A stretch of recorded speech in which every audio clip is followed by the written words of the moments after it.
وَنَادَى نُوحٌ رَبُّهُ فَقَالَ رَبِّ إِنَّ ابْنِي مِنْ أَهْلِي وَإِنَّ وَعْدَتَكَ الْحَقُّ وَأَنْتَ أَحْكَمُ الْحَاكِمِينَ۔ اور نوح علیہ السلام نے اپنے رب کو پکارا، انہوں نے کہا ہے میرے رب وہ میرا بیٹا ہے، وہ میرے اہل میں سے ہے۔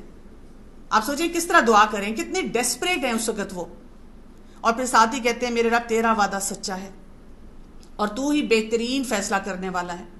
اللہ سبحانہ و تعالیٰ اس کے جواب میں کیا کہتے ہیں؟ وہ رب جو رحمان اور رحیم ہے، جس کو چاہے معاف کر دے، کوئی اس کو چیلنج نہیں کر سکتا اس کی اتھارٹی کو۔ قال یا نوح، وہ نوح علیہ السلام کو کیا کہتے ہیں؟ وہ پیغمبر جنہوں نے 950 سال تبلیغ کی، ان کو کیا کہتے ہیں؟ انہ لیس من اہلک، وہ تمہارے گھر والوں میں سے نہیں ہے۔ انہ عمل غیر صالح، اس کا جو عمل تھا وہ غیر صالح تھا، وہ تمہارے گھر والوں میں سے نہیں ہے، اس لیے تم اس کے بارے میں مجھ سے کوئی سوال نہیں کرو۔ انی اعیذک ان تکون من الجاہلین، اور میں تمہیں وارن کرتا ہوں کہ تم ایسی کسی اگنورنس میں، جہالت میں نہ پڑنا۔ اور یہاں پہ نوح علیہ السلام نے کیا کیا؟ ربی انی اعوذ بک ان اسألک ما لیس لی بہ علم۔ نوح علیہ السلام نے دعا مانگی کہ اللہ میں تیری پناہ میں آنا چاہتا ہوں کہ میں کوئی ایسا بھی سوال کروں جس کا مجھے علم نہ ہو۔ وَإِلَّا تَغْفِرْ لِي وَتَرْحَمْنِي أَكُن مِّنَ الْخَاسِرِينَ، میں تیری بخشش چاہتا ہوں، میں تیری رحمت چاہتا ہوں کہ میں خسارہ پانے والوں میں سے نہ ہوں۔ فوراً وہ وہیں فل سٹاپ لگا لیا۔ آپ اس والد کی ایک کنڈیشن سوچیں کہ ان کے لیے کتنا یہ پینفل ایونٹ تھا۔ پھر تھوڑا سا ہم آگے بڑھتے ہیں تو کیا کہا گیا؟ وَأَقِمِ الصَّلَاةَ، نماز پڑھی جائے، نہار اور لیل، صبح کے وقت بھی، صبح کا آغاز بھی نماز سے ہو، اور رات کو جو سونا ہے وہ بھی اختتام جو ہے وہ نماز پہ ہو۔ اور اس کے درمیان میں کیا آتا ہے؟ ان الحسنات یذہبن السیئات، نیکیاں جو ہیں وہ برائیوں کو ختم کر دیتی ہیں۔ جیسے آپ دیکھیں ہم گھر میں ڈسٹنگ کرتے ہیں، وہ ڈسٹ پڑی ہوئی ہوتی ہے، صاف کپڑے سے کرتے ہیں تو اس کو صاف کر دیتے ہیں، وائپ آف کر دیتے ہیں۔ تو اسی طرح سے نمازیں پڑھیں، صبح سے لے کر شام تک جو 5 نمازیں ہیں۔ آپ کا ڈاکٹر ہونا نماز کے راستے میں رکاوٹ نہیں ہو سکتا۔ کوئی بھی پروفیشن آپ اختیار کریں تو وہ آپ کو کبھی بھی روکتا نہیں ہے نماز پڑھنے سے۔ یہ ہمارا اپنا نفس ہے جو ہمیں روکتا ہے۔ اور دوسری بات کیا ہے؟ کچھ لوگوں کو یہ ہر وقت رہتا ہے میں بہت گناہ گار ہوں، میں بہت گناہ گار ہوں۔ تو اگر آپ کو اپنے گناہوں کا احساس ہوتا ہے تو نیکیاں بڑھا دیں۔ آپ جیسے اپنی نیکیاں بڑھائیں گے تو وہ صفائی ہو جائے گی وہاں پر۔ اور ڈاکٹرز کے پاس تو اتنے اپرچونٹیز ہوتے ہیں، ہم ہر اپنے وارڈ میں، اپنے ڈپارٹمنٹ میں ہم نے ایک چیریٹی کا رکھا ہوتا تھا، اسی میں ہم فنڈ بنا لیتے تھے۔ اتنے غریب پیشنٹس آتے ہیں، ان کا علاج کر دینا، ان سے مسکرا کے بات کرنا، ان کو تسلی دینا، آنیسٹی کے ساتھ اپنے پروفیشن کو لے کے چلنا۔ تو یہاں پہ کیونکہ اقامۃ الصلاۃ کی بات ہو رہی ہے تو اس میں آتا ہے کہ ابن عباس رضی اللہ عنہما سے روایت ہے کہ اقامۃ الصلاۃ کے معنی یہ ہیں کہ رکوع اور سجود کو پورا پورا ادا کیا جائے، تلاوت کی جائے، خشوع اور خضوع اور پوری توجہ کے ساتھ نماز ادا کی جائے۔ قتادہ رحمۃ اللہ علیہ کہتے ہیں کہ اقامۃ الصلاۃ کے معنی یہ ہیں کہ نماز کے اوقات وضو، رکوع اور سجود کی حفاظت کی جائے۔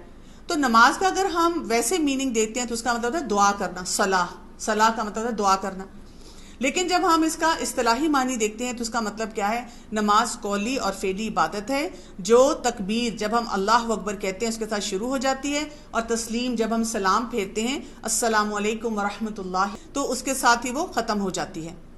اس کے بعد ایک اور ہی بہت ہی خوبصورت سورت آ رہی ہے، سورہ یوسف۔ یہ مکی سورت ہے اور اس میں 111 ورسز ہیں۔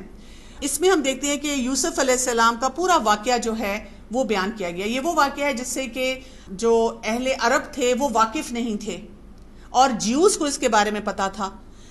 اور ہم یہ بھی دیکھتے ہیں کہ وہ وقت جو تھا جس وقت یہ صورت نازل ہوئی تھی اس کو عام الحزن بھی کہا جاتا ہے، کیونکہ رسول اللہ صلی اللہ علیہ وسلم کی زندگی میں جو 2 اہم شخصیات تھیں، خدیجہ رضی اللہ عنہا اور ساتھ ہی ان کے چچا ابو طالب، وہ فوت ہو گئے تھے، جس کی وجہ سے ان کی مین سٹرینتھ کم ہو گئی تھی، اور بہت سے لوگوں نے ان کے اوپر، جو مشرکین مکہ تھے، انہوں نے ان کو زیادہ تنگ کرنا شروع کر دیا۔ یہی وہ وقت ہے جب کہ رسول اللہ صلی اللہ علیہ وسلم نے سفر کیا تھا مکہ سے طائف کا، کہ شاید اگر یہ نہیں سنتے تو میں کسی اور قوم کے پاس جاؤں یا کسی اور علاقے میں جاؤں اور وہاں جا کر ان کو دین کی سمجھ دوں۔ اسی سارے پروسیس میں ہمیں یہ بھی پتہ ہے کہ جب رسول اللہ صلی اللہ علیہ وسلم طائف کے تو وہاں پر ان کو بالکل ویلکم نہیں کیا گیا، بلکہ بہت زیادہ ٹارچر کیا گیا۔ اس سے مشرکین مکہ کو اور شہ مل گئی۔ انہوں نے کہا کہ اب ہم ان کو زیادہ کارنر کر سکتے ہیں۔ اس پہ وہ یہود کے علماء تھے، ان کے پاس گئے اور ان کو جا کے پوچھتے ہیں کہ ہم کیا کر سکتے ہیں، کوئی ہمیں ایسی بات بتائیں، ایسا لاجک بتائیں جس سے وی کین نیل ہم۔ ہم رسول اللہ صلی اللہ علیہ وسلم کو کارنر کر سکتے ہیں. تو انہوں نے کہا کہ ان سے پوچھیں کہ یوسف علیہ السلام تو کنعان میں پیدا ہوئے تھے، تو وہ کنعان سے مصر کیسے چلے گئے؟ اس سفر کے بارے میں آپ ان سے پوچھیں. اور یہاں سے جب انہوں نے آ کے رسول اللہ صلی اللہ علیہ وسلم سے یہی سوال پوچھا، رسول اللہ صلی اللہ علیہ وسلم نے وحی کا انتظار کیا، کیونکہ آپ صلی اللہ علیہ وسلم کے پاس کوئی گوگل تو تھا نہیں، یا کوئی لائبریری تو تھی نہیں کہ وہاں جا کے ریسرچ کرتے اور وہ کر کے اس ساری بات کو سمجھ سکتے. تو یہاں پر اب وہ پوری سٹوری، پورا واقعہ جو یوسف علیہ السلام کا ہے وہ ایک صورت میں ہی پیش کر دیا گیا. تو اگر ہم اس پورے واقعے کو دیکھتے ہیں تو اس میں ہمیں کیا نظر آتا ہے؟ ڈیفرنٹ ٹائم فریمز نظر آتے ہیں. یوسف علیہ السلام کی زندگی میں کون کون سے مواقع تھے، اس میں انہوں نے کیا سیکھا یا کیا ان کے لیے اللہ تعالیٰ کی طرف سے رحمتیں تھیں، اس میں کیا چیلنجز آئے اور ان کا نیچر آف ٹیسٹ کیا تھا. اور اگر ہم دیکھیں کہ اس میں رسول اللہ صلی اللہ علیہ وسلم کو بشارت بھی دی گئی، جیسے یوسف علیہ السلام کی زندگی میں بہت مشکل وقت آئے تھے، ان کے بھائیوں نے ان کے ساتھ بہت زیادتی کی تھی، اور آپ کے بھی بھائی جو مکہ میں ہیں آپ کے ساتھ ایسے ہی کر رہے ہیں. بہت مشکل وقت ہے، لیکن ایک وقت آئے گا جب آپ کامیاب ہوں گے. اور ہم سب کی زندگی میں بھی ایسے ہی ٹیسٹ آتے ہیں. جیسے آپ دیکھیں جب یوسف علیہ السلام بچے تھے تو انہوں نے ایک ڈریم دیکھا، اپنے فادر سے شیئر کیا، یہاں سے ان کا ریلیشن شپ پتہ چلتا ہے اپنے والد کے ساتھ. لیکن جب ان کا اپنے والد کے ساتھ ریلیشن شپ اچھا تھا تو بھائی جیلس ہو گئے. یہ جو فیملی کے چیلنجز ہیں، سبلنگ رائیولری ہے، اس سے بہت سارے افراد کو گزرنا پڑتا ہے. ہم میں سے بہت سے لوگ جو ہیں اس طرح کے چیلنجز سے گزرتے ہیں. تو یوسف علیہ السلام کے اس واقعے سے ہمیں سیکھنا چاہیے اپنی پرسنالٹی کو انسان کیسے گروم کرتا ہے کہ اپنے گھر والوں سے تعلقات اچھے بنا سکے. اور بھائیوں نے کیا کیا کہ ان کو کنویں میں پھینک دیا. جب کنویں میں پھینکا اور وہاں سے وہ نکالے گئے تو اب وہ سلیو بن گئے. یہ وہ وقت تھا کہ وہاں سے کنویں سے نکال کر ان کو بیچا گیا اور وہ مصر میں بیچا گیا. تو وہ کنعان سے اس طرح مصر پہنچے تھے. لیکن آپ دیکھیں اللہ کی شان کہ جہاں پہ ایک مشکل آئی وہاں پہ آسانی بھی آ گئی. اور آسانی کیا آئی کہ وہ عزیز مصر جو تھا، وہ ایک طرح کا منسٹر تھا اس دور کا، اس نے ان کو اپنے گھر میں رکھا اور بہت انہوں نے وہاں سیکھا. لیکن ساتھ ہی ٹیسٹ بھی آ گیا. ٹیسٹ کیا آ گیا کہ عزیز مصر کی بیوی ہی اس کا ان پہ کرش ہو گیا اور وہ ان کے ساتھ ایک ریلیشن شپ اسٹیبلش کرنا چاہ رہی تھی جو کہ حرام تھا. تو یہاں پہ ہمیں پتہ چلتا ہے کہ جب بھی انسان ینگ ہوتا ہے تو ایک ٹیسٹ آتا ہے، وہ ڈیزائرز کا آتا ہے. کوئی نہ کوئی ایسی ٹیمپٹیشن ہوتی ہے جو کہ ڈیزائرز کے تھرو انسان تک پہنچتی ہے. وہ ینگ مین تھے، بہت انٹیلیجنٹ تھے، بہت وزڈم تھا، کیونکہ منسٹر کے ساتھ رہتے تھے، بہت سے ایلیٹ لوگوں سے انٹریکشن ان کی ہوتی تھی. عزیز مصر کی وجہ سے بہت کچھ انہوں نے سیکھا اور اللہ تعالیٰ نے وہاں پر ان کو برہان دیا. اور اس برہان کی وجہ سے ہی یہ جو ان کا چیلنج تھا انہوں نے دیکھا کہ اسے کیسے ڈیل کرنا ہے. تو یہاں پر ان کی ڈیسیجن میکنگ کا بھی ٹیسٹ ہے. اور یہ ہم سب کی زندگی میں بھی ہوتا ہے. جگہ جگہ ہمیں فیصلے کرنے ہوتے ہیں اور صحیح فیصلے کی طرف جانا ہوتا ہے. لیکن انہوں نے وہاں پر کیا فیصلہ کیا؟ جب انہوں نے دیکھا کہ یہ تو امتحان میرے لیے بہت بڑا بنتا جا رہا ہے، انہوں نے کہا کہ اس سے بہتر ہے کہ میں جیل میں چلا جاؤں، پریزن میں چلا جاؤں. اور انہوں نے جیل میں جانے کو پسند کیا. اب جیل میں آپ سوچیں انسان کہے کہ میں نے تو کچھ بھی نہیں کیا، پھر مجھے جیل میں ڈال دیا گیا. لیکن جب وہ جیل میں گئے تو اللہ تعالیٰ نے وہاں پر ان کو ایک اپرچونٹی دیا دعوت کا، کہ وہ جو جیل کے افراد تھے انہوں نے بھی کہا کہ ہم آپ کو محسن دیکھتے ہیں، اور وہاں پر انہوں نے ان کو دعوت دی اور وہ بھی بہترین انداز میں دی. اب ان کا چیلنج کیا ہے؟ جن لوگوں کو دعوت دی، جن لوگوں کو آسانیاں دی، وہ باہر نکل گئے اور ان کے بارے میں وہاں کے بادشاہ کو بتانا بھول گئے. اور وہ اس کے بارے میں آتا ہے بضع سنین، تقریباً 7 سے 8 سال، اتنا عرصہ مزید ان کو اس غلطی کی وجہ سے اس جیل میں رہنا پڑا. تو یہاں پہ ٹیسٹ ہو جاتا ہے لوائلٹیز کا، کہ جب وہاں بادشاہ نے ان کو بلایا، جب بادشاہ تک خبر پہنچی، الٹیمیٹلی بادشاہ نے جب ان کو بہت سی چیزیں آفر کرنے کی کوشش کی تو انہوں نے کہا نہیں، پہلے میرے پر یہ الزامات ہیں، اس کا ریکارڈ کلیئر کیا جائے. تو ہم میں سے بھی ہر شخص کے پاس ایسا وقت آتا ہے جب ہمیں یہ کلیئرٹی چاہیے ہوتی ہے کہ ویئر ڈو آئی اسٹینڈ. اور فائنلی ان کو گورنمنٹ میں بہت اچھی پوزیشن دی گئی. ان کو کہا گیا کہ آپ پلان کریں، اب جو قحط سالی آنی ہے اس کے مطابق ہم کیا کریں، کیونکہ یوسف علیہ السلام کی ایک کوالٹی جو تھی وہ خوابوں کی تعبیر بتاتے تھے. تو اسی بنیاد پر ان کو یہ پوزیشن ملی تھی. اور اب آپ سوچیں کہ جب وہ قحط سالی آئی اور پورے علاقہ جو تھا وہ ان کی پلاننگ کی وجہ سے اس سے فائدہ حاصل کر رہا ہے، وہ وقت ہے جب کہ ان کے بھائی آ جاتے ہیں. جو غلہ ہے وہی ان کو چاہیے ہوتا ہے. کتنے خوبصورت انداز میں اب وہ اپنے گھر والوں سے وہاں مل رہے ہیں اور الٹیمیٹلی دے یونائٹ. اور یہاں پہ ٹیسٹ ہوتا ہے لیڈرشپ کا. تو آپ دیکھیں کہ یہ بہت سے امتحانات ہیں جو انسان کی زندگی میں آتے ہیں. لیکن سورہ یوسف کو احسن القصص کہا گیا ہے. کیوں؟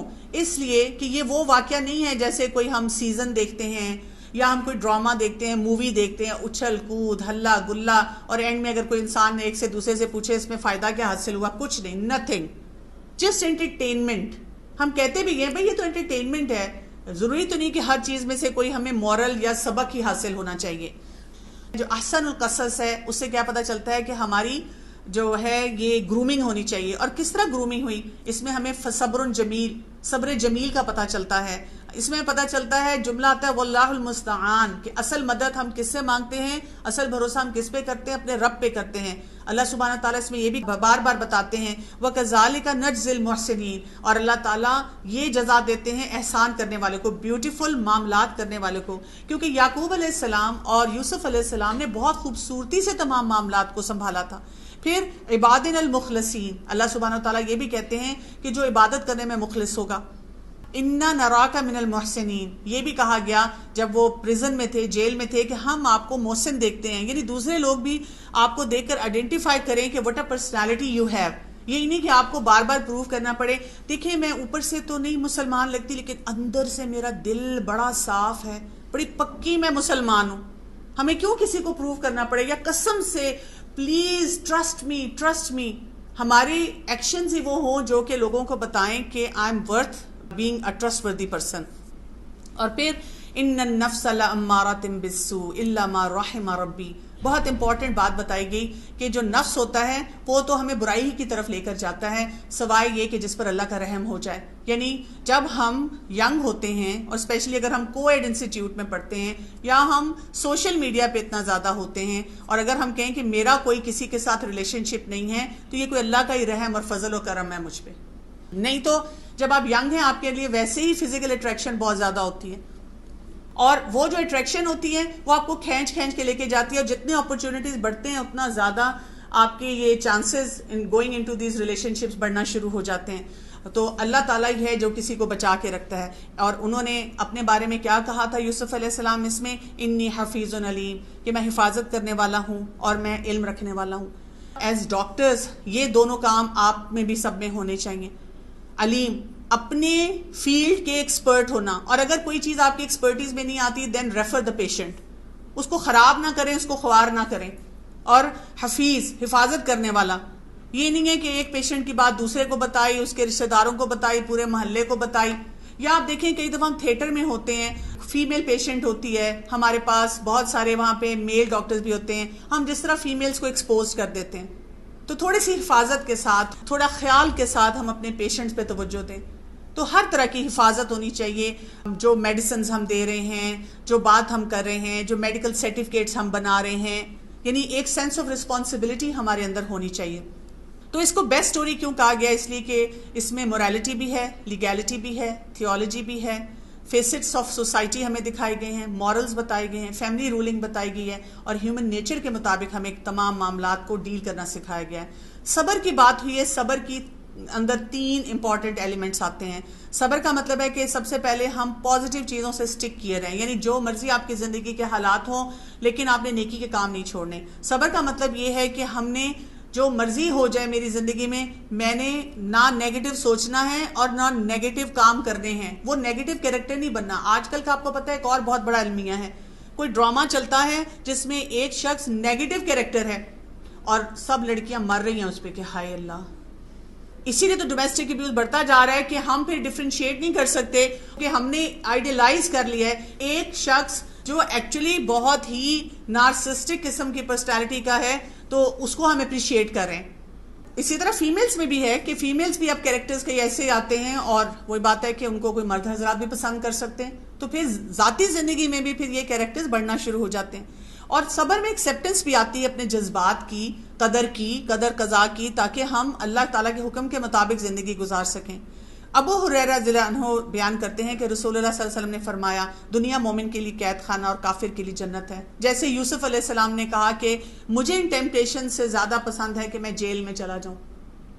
اسی طرح ایک مسلمان کی زندگی اگر وہ کہے کہ جی میں اللہ کے حکم کے مطابق زندگی گزار رہا ہوں اور میری لائف میں کوئی چیلنج ہی نہیں ہے، تو دیر از سم تھنگ گڑبڑ. سیدھی سی بات سمجھ لیں. یہ نہیں ہو سکتا کہ جی آپ اللہ کے حکم کے مطابق زندگی گزار رہے ہیں اور انجوائے بھی کریں، کوئی مسئلہ نہیں، کیونکہ جب آپ اللہ کے حکم کے مطابق زندگی گزاریں گے آپ کی زندگی ایک قسم کی جیل میں ہوگی، آپ کو کئی جگہوں پہ ریسٹرکٹ کرنا پڑے گا۔ آپ ہر وہ ایونٹ نہیں اٹینڈ کر سکتے تو سب اٹینڈ کریں، ہر طرح کا لباس نہیں پہن سکتے، ہر ایک سے بات نہیں کر سکتے، ہر چیز کا ٹائم ہوتا ہے اور ہر چیز کے لیے آپ کو تھوڑی سی سیکریفائز کرنی پڑتی ہے۔